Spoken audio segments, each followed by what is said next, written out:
So very good morning student, hope आप सभी बहुत अच्छे होंगे। आज हम लोग ऋग्वैदिक पीरियड का जो सोशल कंडीशन पढ़ रहे थे उसका सेकंड पार्ट को पढ़ेंगे। और मैंने आपको बताया था कि हम लोग वुमेन कंडीशन देखेंगे। पिछली वीडियो में मैंने आपको बताया था कि उस समय वर्ण व्यवस्था होता था, जाति व्यवस्था नहीं था, और मैंने आपको चारों वर्ण के बारे में थोड़ा थोड़ा बताया था। अब हम लोग समझते हैं उसी काल में महिलाओं की क्या दशा थी, क्या उत्तम दशा थी या फिर वो बहुत निचले स्तर पर थी, है ना। तो जैसा कि मैंने आपको बताया था पिछली क्लास में कि ये एक गोल्डन एज था। इससे आपको ये पता चल जाता होगा कि महिलाओं की दशा क्या होगी। क्योंकि देखो, कोई भी समाज, कोई भी सोसाइटी में अगर आपको देखना है सोसाइटी कितना डेवलप्ड है ना, इकोनॉमी कितना डेवलप्ड है उससे नहीं, सोसाइटी कितना डेवलप्ड है उसके लिए आपको ये देखना ज़रूरी होगा कि वहाँ पर महिलाओं की कंडीशन क्या है ना, वुमेन कंडीशन क्या है। क्योंकि महिलाओं के साथ बहुत ज़्यादा शोषण हुआ है, सिर्फ भारत में नहीं पूरी दुनिया में, हर सभ्यता में, हर संस्कृति में आपको दिखेगा महिलाओं के साथ लगातार शोषण हुआ है। तो ये आम बात रहा है पूरे वर्ल्ड में, है ना।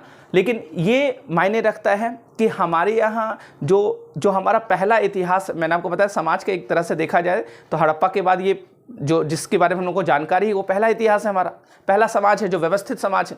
उसमें उस काल में महिलाओं की स्थिति क्या थी, ये बड़ा रोचक होगा समझना। तो चलो हम लोग देखते हैं वुमेन कंडीशन क्या है इस काल में। तो देखो, पहला चीज़ समझना, मैंने आपको बताया था कि पुत्र और पुत्री में कोई भेदभाव नहीं होता था।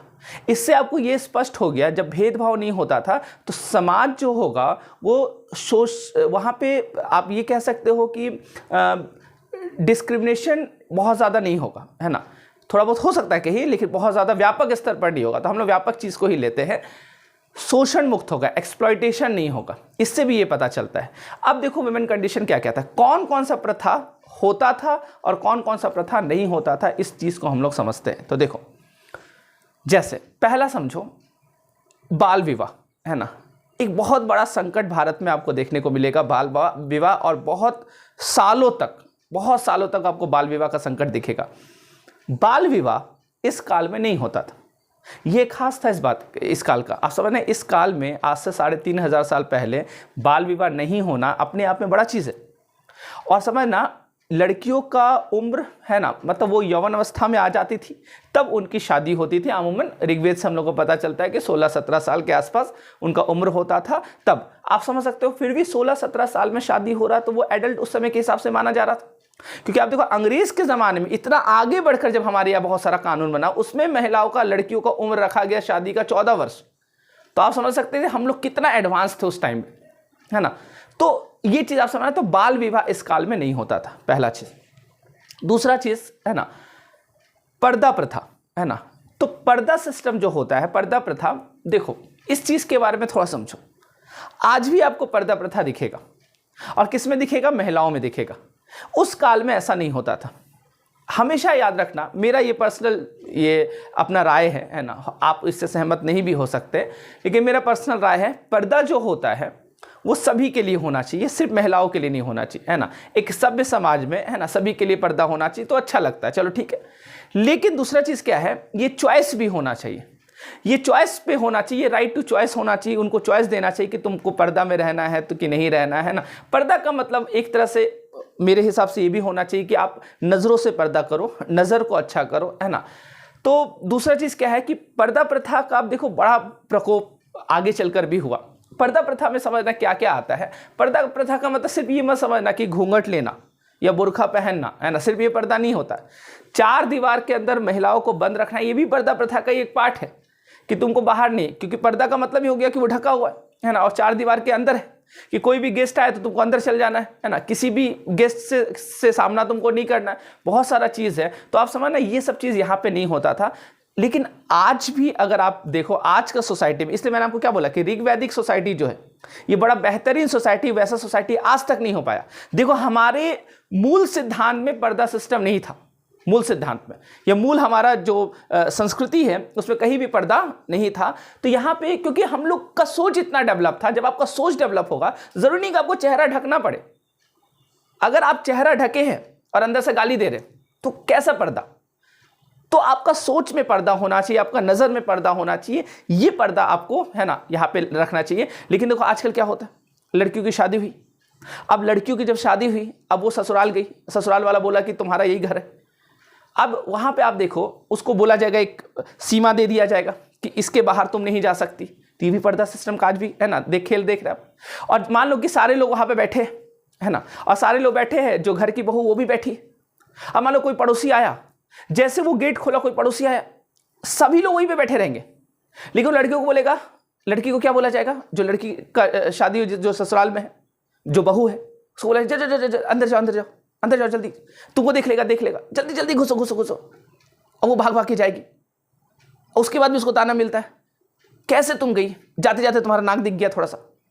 तो आप समझना, ये एक श्राप है कोई भी सोसाइटी में जहां पे पर्दा सिस्टम को इस तरीके से देखा जाता है। इज्जत करना बहुत अच्छी चीज है, लेकिन इसका मिसयूज करना और गलत तरीके से उसको किसी एक विशेष के लिए एकदम इस तरीके से उसका जो पर्सनल लिबर्टी होता है वो खत्म कर देना, वो बिल्कुल सही नहीं होता है, ये मेरा मानना है। तो कोई भी आप देखो वर्ल्ड में, हर समाज को, पूरा दुनिया का मैं बात करूं, हर जगह पर्दा सिस्टम रहा है। वेस्ट में तो अब खैर लगभग उठ चुका है, आप देखो हर जगह पे आपको दिखेगा, आपको हिंदुज्म में, आपको इस्लाम में, हर रिलीजन में भी आपको पर्दा दिखेगा, है ना। तो इसलिए मैं हमेशा बोलता हूँ कि ये चॉइस का चीज़ होता है। बुर्खा पहनने का मन है तो पहने, नहीं पहनने का मन है तो नहीं पहने, ये अपना चॉइस है। हमको मन कर रहा है कि हम इस इंसान का सामना करें तो आप सामना करें, आपको मन है कि इस इंसान से हम सामना नहीं करें, हम अंदर रूम में चले जाओ तो आप अपने रूम में चले जाओ। ये स्वेच्छा का चीज़ होता है, ये थोपा नहीं जाता है या थोपना नहीं चाहिए। तो खैर चलो, तो पर्दा सिस्टम भी इस काल में आपको देखने को नहीं मिलेगा। एक तो ये, इसके अलावा तो मैंने आपको क्या क्या बोला, तो ये सब अच्छा एग्जाम में भी याद रखना स्टूडेंट, स्टेटमेंट वाइज क्वेश्चन आता है कि क्या सिस्टम होता था, क्या सिस्टम नहीं होता था। तो बाल विवाह नहीं होता था, पर्दा सिस्टम नहीं था। इसके अलावा आज का जो बड़ा संकट है, जो मेरे हिसाब से समाज में, अगर सामाजिक संकट का अगर आप बात करो तो सबसे बड़ा संकट मैं दहेज प्रथा को मानता हूं। और ये बहुत बड़ा संकट है आज का सोसाइटी में, और ये बहुत बड़ा श्राप है। इस पे हम लोग ध्यान नहीं दे रहे, इस पे हम लोग बात नहीं करें, और लोगों को गर्व की अनुभूति होती है जब वो दहेज लेते हैं। आप समझना, जब दो रिश्ता जुड़ रहा है तो कितना घटिया ये प्रथा है दहेज का। आप इस चीज को इमेजिन करो, यहां पे दो रिश्ता जहां पे जुड़ रहा है, वहां पे ट्रेड हो रहा है, बिजनेस हो रहा है, व्यापार हो रहा है। वहां पे वो जो लड़का का बाप है वो अपना बेटा को बेचता है कि देखो मेरा बेटा है ना, इसका हम 20 लाख रुपए दाम रखे, कोई जो लेना चाहता ले लो। अब सामने वाला लड़की वाला बोला कि नहीं, देखने से 10 ही लाख लग रहा है। अब समझना, लड़का वाला बोला कि नहीं 20 लाख में इसको हम बेचेंगे, लड़की वाला बोला नहीं ये तो 10 लाख से ज़्यादा इसके लायक है नहीं। तो देखो होता कि हम लोग क्या, बिचौलिया जो होता है वो बोला कि ठीक है एक काम करते हैं, ना तुम्हारा ना 20 ना 10, एक काम करो 15 में फाइनल करो। तो लास्ट में दोनों सहमत होता है, तो लड़का का बाप क्या करता है, बोला ठीक है 15 लाख में हम इसको क्या कर दिए, बेच दिए। तो ये ट्रेड है। आप समझना, भारत जैसा खूबसूरत जगह जहां पे रिश्ता क्या होता है, इससे बेहतरीन जगह कोई नहीं है दुनिया में जो रिश्ता के बारे में बताए। वहां पे इस तरह का कुप्रथा अशोभनीय है, बिल्कुल शोभनीय नहीं है। तो समझना, ऋग्वैदिक काल में डॉरी सिस्टम नहीं होता था। डॉरी की शुरुआत कैसे होती है इस चीज को समझो थोड़ा। इस काल में होता यह था कि जब लड़की की शादी होती थी तो उनकी जो जरूरत की चीज होती थी वो उनको दे दिया जाता था विदाई के वक्त, और उस चीज को हम लोग कहते थे वहतु। उसको हम लोग क्या कहते थे, उसको हम लोग कहते थे वहतु। याद रखना, वहतु जो होता है इसका मतलब क्या हो गया कि लड़की जब विदा हो रही है, अब मान लो उनका जो नीड है, उनका जो जरूरत का चीज है, उनका कपड़ा है, मान लो कोई लड़की है उसको बिस्किट खाने का आदत है। अब देखो होगा क्या कि जब लड़की विदा हो रही है, उस टाइम तो ये नहीं था, सोशल मीडिया, व्हाट्सएप है, फोन है, मोबाइल है, कि पहले से सब चीज बात कर रहे हैं और फिर है ना सबसे जान पहचान। जैसे आजकल क्या है, पहले शादी से पहले सबको है ना सब जान जाते हैं, लड़का लड़की एक दूसरे को जान जाते हैं, उसके पूरे खानदान को जान जाते हैं, कौन मौसी कौन फूफा है ना, कौन लड़ाकू है कौन अच्छा है ना। लड़की को सब पता चल जाता है, चाचा अच्छे की है ना चाची अच्छी है, मामा अच्छे की मामी अच्छी, सब पता चल जाता है पहले। तो वो पहले क्या होता है, एक तरह से फ्रेंडली हो जाते हैं।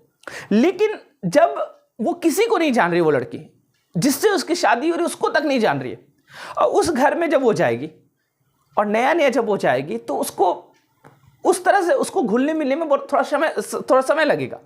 और जब समय लगेगा तो इसलिए उनके माता पिता क्या करते थे, वहतु दे देते थे, मतलब उनकी ज़रूरत की चीज़ दे देते थे, ताकि जाते साथ तुमको मांगने का ज़रूरत नहीं पड़े। धीरे धीरे जैसे घुल मिल जाओगी तो फिर है ना, तो उनका जो कपड़ा होता था, मान लो किसी को मैंने बोला कि बिस्किट खाने का आते थे, तो 2-3 डब्बा बिस्किट दे दिए, कि सुबह उठ के मान लो उस लड़की को बिस्किट खाने का आते थे, तो मम्मी पापा क्या करते, बिस्किट दे दिए। अब बोले कि जाओ, तो वो जो बिस्किट हो गया वो क्या हो गया, वहतु हो गया। उनका जो ड्रेस हो गया वो क्या हो गया, वहतु हो गया। तो इसको वहतु बोलते थे। तो ऋग वैदिक काल में वहतु चलता था, डॉरी नहीं चलता था। लेकिन आगे चलकर ये दहेज का रूप ले लेगा, जो मैंने आपको बताया, जो कुरीतियां आना हमारे यहाँ शुरू हो जाएगा। तो खैर चलो, तो एक तो ये तो डॉरी सिस्टम अगर आपसे पूछेगा तो दहेज प्रथा नहीं होता था। इसके अलावा आपने सती प्रथा के बारे में सुना होगा। तो ये भी एक बड़ा श्राप था हमारे समाज का, बहुत बड़ा अभिशाप था कि सती प्रथा जैसा है ना कुप्रथा हमारे यहाँ बहुत लंबे समय तक चला। अगर ऐतिहासिक नज़र से आप देखो, अगर फैक्ट के आधार पर देखो, तो सती का पहला साक्ष्य हम लोग को मिलता है 510 AD में, है ना, 510 AD। 10 AD भी बोलो, या फिर आप, मैंने आपको कल बताया था पिछली वीडियो में, CE भी आप लगा सकते हो। जैसे BCE लगाते हैं बिफोर कॉमन एरा, CE को बोलते हैं कॉमन एरा, AD को बोलते हैं एनो डोमिनी। तो ये भी आप यूज़ करते हैं, मतलब हिंदी में बोलते हैं ईस्वी, है ना। तो 510 ईस्वी में पहला साक्ष्य मिला। इससे पहले भी हो सकता है ना, मैं साक्ष्य का बात कर रहा हूँ, है ना। इससे पहले से भी सती होता होगा, लेकिन पहला साक्ष्य हम लोग को मिल रहा कहाँ से, 510 ईस्वी से। ये आप पढ़िएगा, गुप्त एक राजा थे गुप्ता के, भानुगुप्त उनका नाम था। उनका एक अभिलेख मिला है, और उसी अभिलेख में उस अभिलेख का नाम है एरन अभिलेख। और एरन एक जगह है, MP में पड़ता है। तो एरन अभिलेख से हम लोग को सती का साक्ष्य मिलता है 510 AD। और अगर आप देखो, इस पे व्यापक स्तर पर जो भारत के स्तर पर कानून बना था वो अंग्रेज के ज़माने में, और कानून इस पे बना था 1829 में। 1829 में इस पर कानून बना था, जो राजा राम मोहन रॉय का बहुत बड़ा प्रयास था। जब हम लोग राजा राम मोहन रॉय पढ़ेंगे तो देखना उस व्यक्ति में कितना पेशेंस था, कितना धैर्य था उस व्यक्ति में। 18 साल लगा उस व्यक्ति को, हार नहीं माना वो। तो आप समझना, तो 1829 में उन्होंने बहुत प्रयास से, अंग्रेज का सहायता से, है ना, यहाँ पे एंटी सती एक्ट पास हुआ 1829 का, और तब जाके इसको लीगली माना जाता है। ये खत्म हुआ, याद रखना, एक्ट बनने के बाद भी तुरंत खत्म नहीं हुआ, बहुत बाद में, है ना, सती प्रथा क्या होता है, खत्म होता है। क्योंकि सोशल इशू जो होता है वो एक्ट से आप खत्म नहीं कर सकते हो, और जो प्रथा खास करके होता है उसको भी एक्ट से खत्म नहीं कर सकते, उसमें एटीट्यूड लोगों का चेंज करना पड़ेगा। तो राजा राम मोहन रॉय ने एक प्रयास ये किया, लोगों को एटीट्यूड चेंज करने की कोशिश किया। 1000 लोगों को उन्होंने समझाया, तो 1000 में एक ही लोग समझते थे, लेकिन कुछ लोग उनके साथ जुड़ना शुरू हुए। वही कुछ लोग धीरे धीरे करके सती प्रथा को क्या कर दे, समाप्त कर दिए। लेकिन अगर आप इससे देखो तो आप उस समय गवर्नर जनरल विलियम बेंटिक था, विलियम बेंटिक के, है ना, समय में ही 1829 में एक्ट बना। तो आप समझना, लगभग 1300 साल, लगभग 1300 ईयर, मतलब 1000 साल से भी ज्यादा, है ना, ये हमारा ये कुप्रथा इतने सालों तक चलता रहा। तो याद रखना, कोई भी प्रथा बहुत प्राचीन हो, इसका मतलब ये नहीं है कि प्राचीन है तो वो सही हो। इसलिए मैं हमेशा बोलता हूं कि जो प्रथा सही नहीं है उसको खत्म कर दिया जाए। या कुछ चीज ऐसा भी होता है जो उस काल के लिए हो सकता है सही हो, लेकिन जरूरी नहीं कि आज के लिए सही हो। देखो हमारा संविधान कितना अच्छा, हमारे संविधान निर्माता ये चीज जानते थे कि समय के साथ हर कुछ बदलता है। इसलिए देखो आर्टिकल 368 कॉन्स्टिट्यूशन अमेंडमेंट, उनको पता है कि संविधान में भी चेंजिंग का जरूरत होगा, अमेंडमेंट का जरूरत होगा, समय का मांग के हिसाब से। और देखो अमेंडमेंट रखे तो आज हमारा संविधान कितना फ्लेक्सिबल है। वैसे ही समाज में जो प्रथा होता है, कुछ प्रथा को क्या होना चाहिए, खत्म कर देना चाहिए, और कुछ प्रथा जो अच्छा प्रथा है, जो अच्छा मैसेज जाता है, जो लोगों को एक बहुत अच्छा शिक्षा देता है, एक नैतिक इंसान बनाता है, उस प्रथा को रहने देना चाहिए, ताकि आगे का जनरेशन या जनरेशन से जनरेशन, क्योंकि प्रथा रहना बहुत जरूरी है संस्कार देने के लिए, है ना। संस्कार का मतलब ही होता है प्योरिटी, है ना, प्योर, ठीक है। तो ये चीज जरूरी होता है। तो खैर चलो, तो आप ये चीज समझ में आ रहा। तो सती प्रथा आपको इस काल में नहीं दिखेगा, धीरे धीरे देखिएगा इसमें सती का आपको रोल यहां पे दिखेगा। इसके अलावा जो विडो हो जाती थी, विडो रीमैरिज यहां पे अलाउ होता था। याद रखना, हमारा जो मूल सिद्धांत है, तो कितना व्यापक सोच है उनका, कितना फ्लेक्सिबल सोच है, कितने वो लोग ग्रेट इंसान होंगे। आप समझना, जो आर्यन लोग थे वो लोग क्या कर रहे हैं, विधवा को पुनर्विवाह की अनुमति दे रहे हैं। आगे चलकर जब डेवलप सोसाइटी होगा, डेवलप्ड इकोनॉमी होगा आपका, है ना, सोसाइटी बोलना सही नहीं होगा, डेवलप्ड सोसाइटी, डेवलप्ड इकोनॉमी होगा, है ना, डेवलप्ड आपका पॉलिटिकल सिस्टम होगा, तब आपका डिक्लाइन सोसाइटी हो जाएगा। और देखिएगा ये विडो को रीमैरिज करने का अलाउ परमिशन नहीं दिया जाएगा। जो एक विधवा हो जाती है, एक महिला जो विधवा हो जाती है, उसको एक तरह से आप बोलो कि नर्क वाला जिंदगी जीना पड़ता था, बहुत कष्ट वाला जिंदगी जीना पड़ता था। वो खुशी से या फिर वो अपना चॉइस से जिंदगी नहीं जी सकती थी, क्योंकि देखिएगा आप आगे चलकर विडो जो हो जाती थी, विधवा जो हो जाती थी, उसको एक सिंबॉलिक पहचान दे दिया जाता था। उनको बोला जाता था कि तुम सफेद रंग का साड़ी पहनोगी, तुम मांस मछली नहीं खा सकती हो, तुम सर पर बाल नहीं रख सकती, सर पर बाल भी नहीं रखा जाता था उस समय, तुम चप्पल नहीं पहन सकती हो, तुम आरामदायक बिस्तर पर नहीं सो सकती हो। आप समझना, बहुत सारा कुप्रथा। तुम किसी शुभ चीज में पार्टिसिपेट नहीं कर सकती हो, किसी आरामदायक बिस्तर। तो आप समझना, इस तरह का चीज जो है ये महिलाओं पर क्या किया गया, थोपा गया। क्या यही नियम पुरुषों पर था क्या, कि अगर मानो कोई हस्बैंड है, उसकी वाइफ मरी, कोई लड़का है उसकी वाइफ मरी, कि उसके लिए यही नियम था? तो बिल्कुल नहीं। 10-12 दिन हुआ, 13 दिन हुआ, जब क्रियाकर्म खत्म हुआ, उसके बाद वो दबा के मुर्गा खा रहा है ना, उसके लिए कोई नियम नहीं है। लेकिन महिलाओं के लिए क्या किया गया, ये नियम थोपा गया। और आगे चलकर महिलाओं ने भी इस चीज को क्या कर लिया, स्वीकार कर लिया। इसलिए आगे चलकर बोला जाता है कि नारी नारी की दुश्मन। जब महिलाओं को बताया गया कि ये गलत है, वो उनका मानना था कि नहीं, उनका इस तरह से माइंड वॉश हुआ और जनरेशन टू जनरेशन इस तरह से ये चलते गया कि जो झूठ चीज होता है उसको हम लोग सत्य मानने लगते। कभी कभी ऐसा होता है कि झूठ मान लो कि कोई भी समाज में 1000 लोग हैं और 1000 में 999 लोग झूठ बोल रहा है, तो फिर लोग को, बाहरी लोग को क्या लगेगा, नहीं नहीं यही सच है। तो जरूरी नहीं है कि सारे लोग अगर झूठ बोले तो वो सच हो जाए, है ना। तो खैर चलो, अब उस महिला का आगे चलकर देखना, उसमें दोष दिया जाएगा कि हस्बैंड अगर उसका मरा तो उसका वजह कौन है, तुम। अब मान लो कोई ऐसे हस्बैंड पियक्कड़ है, दारू पी के रहता है, अब रोड पे जा रहा कहीं पे, है ना, कोई ठोक दिया, एक्सीडेंट हो गया, मर गया, कुछ काम वाम करता नहीं था, ऐसे नल्ला है, घूमते रहता था दिन भर, डेली दारू पी के आता था, अपनी वाइफ को मारता था, हिंसा करता था, डोमेस्टिक वायलेंस, घरेलू हिंसा। लेकिन आप समझना कि ये जो घरेलू हिंसा होता था, इसमें आप समझना कि ये, आप इससे इमेजिन करो, वो लड़की बेचारी ऐसी प्रताड़ित, और जब वो बहुत ज्यादा प्रताड़ित होती थी, अब उसके हस्बैंड इसी तरह करते करते करते करते कभी एक्सीडेंट में मर गया। अब पूरे घर वाले, पूरे समाज किसी को दोषी देंगे। अब मान लो अगर नया कपल है तो देखो तुम्हारे चलते कुलक्षणी, है ना, तुम यहां पे कुल को नाश करने आई थी। अब वो दारू पी के रोड पे चल रहा, कहीं एक्सीडेंट हो गया, उसमें उस लड़की की क्या गलती। अब वो लड़की को पूरा जीवन कैसा उसका वीडियो बन के बिताना पड़ेगा। तो आप इस चीज को समझो कि इससे यह साबित होता है कि महिलाओं का अपना कोई अस्तित्व नहीं है, उनका अस्तित्व उनके हस्बैंड पर टिका हुआ है। जब तक उसके हस्बैंड जीवित है तब तक वो महिला, है ना, तब तक वो महिला ठीक चल रही है। जैसे उसके हस्बैंड मरे, फिर उसका अस्तित्व क्या हो गया, खत्म हो गया। अगर ये नियम बना तो ये दोनों के लिए बनना चाहिए, इक्वलिटी यहां पे होना चाहिए। इस तरह का प्रथा को मैं कुप्रथा मानता हूं, बिल्कुल अच्छा नहीं है। वो चॉइस होना चाहिए, उनको जैसा जीवन जीना है। उनको बहुत शौक लगा है ना, तो वो शौक वाला जीवन बिताए। उनको लग रहा है कि नहीं हम अपना लाइफ को आगे बढ़ाए, तो उनको आगे बढ़ाने का पूरा अधिकार मिलना चाहिए। तो ये अधिकार हमारे समाज में था, लेकिन आगे चलकर ये चीज को क्या कर दिया गया, खत्म कर दिया गया। तो विडो रीमैरिज इस काल में अलाउ होता था, विधवा पुनर्विवाह की अनुमति होती थी। आपसे एग्जाम में पूछेगा स्टेटमेंट, विधवा पुनर्विवाह ऋग्वैदिक पीरियड में होता था, बोला हाँ होता था। यहां तक क्लियर है। इसके अलावा अब देखो, एक प्रथा था जो बताता है कि उस काल में लोग कितने एडवांस थे। वो प्रथा कौन था? उस प्रथा को बोलते हैं नियोग सिस्टम, नियोग प्रथा। आप समझना, एक प्रथा होता था नियोग, है ना। नियोग प्रथा से पता चलता है कि ऋग्वैदिक काल में महिलाओं का जो स्थिति था वो बहुत बेहतर था। कैसे समझना, मैंने आपको बताया, अब देखो किसी के हस्बैंड मरे, मैंने आपको बताया किसी के हस्बैंड मरे तो विडो हो गई। अब समझना उसके पास क्या क्या ऑप्शन होता था। एक ऑप्शन तो अभी मैंने आपको बताया विडो रीमैरिज, है ना, जो विधवा हो जाती थी उनको पुनर्विवाह, विवाह करने का अनुमति होता था। तो एक तो वो विवाह करके अपना नया संसार बसा ले, पहला चीज।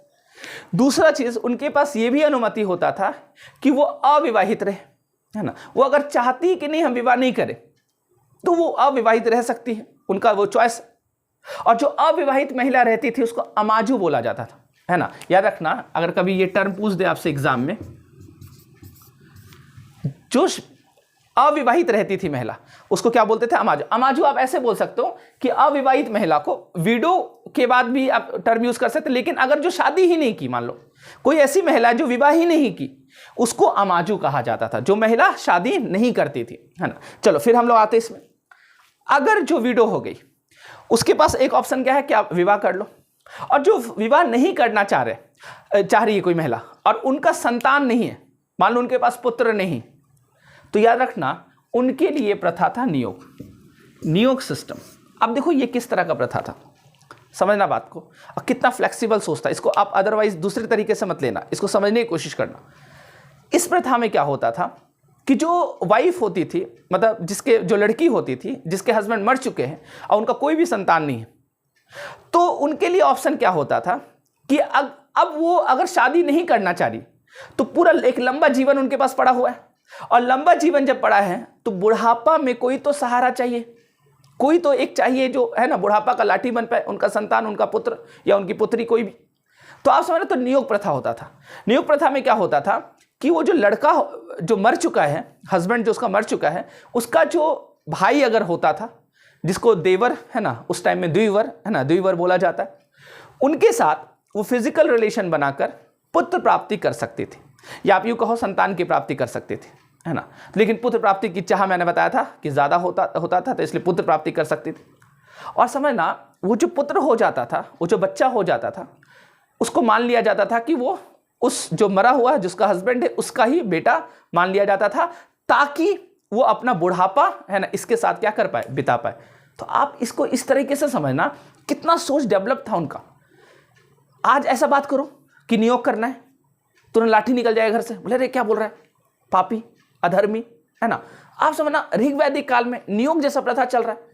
इससे आपको यह पता चल रहा है कितना फ्लेक्सिबल सोच था कि मतलब वो महिला बेचारी है ना, तो देवर के साथ रिलेशन बनाकर पुत्र जब प्राप्त हो जाता था, तो देवर जो होता था फिर वो अपना अलग जीवन जी रहा है, और महिला जो होती थी वो अपना अलग जीवन जी रही, फिर उससे कोई मतलब नहीं होता था। ये नहीं कि वो दावा करेगा कि मेरा, तो नियोग के तहत उसको क्या होता था। तो आप समझना, आज भी हम लोग डेवलप हो रहे धीरे धीरे, है ना। तो सैरोगेट्स आपने सुना होगा, सैरोगेसी, है ना, सैरोगेट मदर, तो खैर ये सब चीज़, तो खैर चलो ये समझ में आया। तो नियोग सिस्टम यहाँ पे होता था। तो कभी स्टेटमेंट में आ जाए नियोग प्रथा का प्रचलन था, बिल्कुल था। नियोग का मतलब पूछेगा तो समझ जाना, ठीक है। पुत्र प्राप्ति के लिए हस्बैंड मर जाने के बाद ये चीज़ प्रथा होता था। तो यहाँ तक मेरे ख्याल से आपको क्लियर हो गया। इसके अलावा बहुविवाह का भी कॉन्सेप्ट था। बहुविवाह याद रखना किसके लिए होगा बताओ, पुरुष के लिए कि महिलाओं के लिए? दोनों के लिए। याद रखना, ये मत समझना किसी पुरुष को, महिलाओं को भी ये अधिकार दिया गया था। मतलब बहुपतित्व विवाह भी था और बहुपत्नित्व विवाह भी था, कि एक से ज़्यादा आप हस्बैंड भी रख सकते हैं, एक से ज़्यादा आप वाइफ भी रख सकते हैं। दोनों के लिए ये नियम होता था, लड़का लड़की कोई डिस्क्रिमिनेशन नहीं। देखो समझ में आ रहा है ना। आज हम लोग आर्टिकल 15 का बात कर रहे हैं, है ना, कि कोई डिस्क्रिमिनेशन नहीं होना चाहिए लिंग के आधार पर, है ना। लेकिन उस टाइम में, आज से 3,500 साल पहले आर्टिकल 15 कब का लागू हो चुका था। आप समझना ये चीज़ कितना बेहतरीन चीज़ था ये, तो आप समझना। लेकिन हाँ, ज़्यादा एग्जाम्पल हम लोग को नहीं मिलता है कि वाइफ जो होती थी, मतलब लड़कियां जो होती थी, वो बहुत एक से ज़्यादा शादी करती। जैसे एग्जाम्पल आपको ना के बराबर मिलेगा। लेकिन हाँ, लड़का लोगों को तो मिलता ही था, वो लोग शौकीन होते थे। आप तो देखे होंगे, है ना, राजा की इतनी रानियाँ, बहुत सारी रानियाँ होती थी राजा की, वो लोग शौकीन होते थे। लेकिन हमारी यहाँ जो लड़कियाँ होती है वो बोलती नहीं, भला है बुरा है जैसा भी है, मेरा पति मेरा देवता है ना। तो ये वाला कॉन्सेप्ट चलता था। तो वो जैसा भी है, एक हाँ आपको एक इसे महाभारत से आपको ये मिलेगा, पांडव, है ना, आपको मिलेगा ये द्रौपदी, है ना, उनके कितने हस्बैंड, 5 हस्बैंड। तो वहाँ बहुविवाह का कॉन्सेप्ट देखो, है ना, वहाँ पे बहुपतित्व विवाह हो गया, ठीक है। तो आप इस चीज़ को समझना। लेकिन उसका एग्जाम्पल बहुत कम मिलता है हम लोग को। लेकिन हाँ, राजा का तो आपको पता ही है ना, उन लोग शौकीन होते, बहुत सारे राजा लोग, बहुत सारी रानियाँ। ऑनर्स पेपर उनका अलग होता था और सब्सिडरी क्या होता था, अलग होता था। तो खैर चलो, तो ये चीज़ होता था। अच्छा, एक चीज़ और मैं बताऊँ, इस टाइम में विवाह में 2 प्रकार का विवाह होता था, अनुलोम विवाह और प्रतिलोम विवाह। ये भी विवाह का कॉन्सेप्ट चलता था। अनुलोम और प्रतिलोम विवाह क्या होता था, मैंने आपको बताया था पिछला वीडियो में। जो नहीं देखे होंगे पिछला वीडियो, वो देख लेना। वर्ण व्यवस्था मैंने बताया था, ब्राह्मण, क्षत्रिय, वैश्य और शूद्र। तो अगर ब्राह्मण मतलब उच्च वर्ण का लड़का है और निम्न वर्ण की लड़की है, मान लो ब्राह्मण लड़का है और क्षत्रिय या वैश्य या शूद्र लड़की है, तो फिर क्या होगा, उस विवाह को हम लोग क्या बोलेंगे, अनुलोम विवाह। क्या है, लड़का क्या है, उच्च वर्ण का है और लड़की क्या है, निम्न वर्ण की, उसको क्या बोलेंगे, अनुलोम विवाह। एक होता था प्रतिलोम विवाह, उसमें उल्टा कर दो कि लड़की उच्च वर्ण की है, मान लो लड़की है ब्राह्मण और उसके नीचे है ना निम्न वर्ण का लड़का है, तो उसको हम लोग बोलेंगे क्या, प्रतिलोम विवाह। तो अनुलोम विवाह और प्रतिलोम विवाह का कॉन्सेप्ट इस काल में चलता था। ये क्लियर हुआ? तो आप समझना ये सब चीज जो था ये महिलाओं की दशा थी। तो ये सब इससे आपको पता चला। अब आपको मेरे ख्याल से ये क्लियर हो गया होगा, मैंने आपको जो पहला वीडियो में बोला था कि दयानंद सरस्वती क्यों कहते थे वेदों की ओर लौटो, आपको ये स्पष्ट हो गया होगा। आज भी देखो इस तरह का भेदभाव आपको देखने को मिलता है ना। अच्छा, उस समय प्रॉपर्टी राइट भी होता था दोनों को, याद रखना, संपत्ति का अधिकार होता था, संपत्ति का अधिकार लेना भी चाहिए, हर लड़की को संपत्ति का अधिकार लेना चाहिए। और आप समझना ये जो राइट टू प्रॉपर्टी है ना, ये जो अधिकार है आपका प्रॉपर्टी का, है ना, ये अधिकार हमारे मूल सिद्धांत में होता था। मान लो कि एक माता पिता का 2 बच्चा, एक बेटा एक बेटी, और उसके पास 10 गाय था, तो 5 गाय बेटा में और 5 गाय बेटी में बंटवारा हो जाता था। तो मतलब ये संपत्ति का राइट लड़कियों को भी होता था। लेकिन आज आपको इंडियन सोसाइटी में देखने, कानून तो हमारे यहाँ बना है प्रॉपर्टी राइट, लेकिन आज आपको इंडियन सोसाइटी में देखने को मिलेगा कि प्रॉपर्टी राइट बना हुआ, लेकिन हमारे यहाँ जो बहनें होती हैं वो प्रॉपर्टी लेती नहीं है, वो घर के जो वीर पुत्र होते हैं, मतलब उनका जो भाई होते हैं, उनके लिए प्रॉपर्टी रख देते हैं। मैं तो आज भी बोलता हूँ अपनी मम्मी को कि बोलो तो मामा पे केस करे, है ना, अपना संपत्ति लो वहाँ से। तो खैर चलो, है ना। तो आप समझना इस बात को कि ये जो ये है प्रथा है ना, इस तरह का प्रथा, इस तरह का कुप्रथा उस काल में नहीं होता था।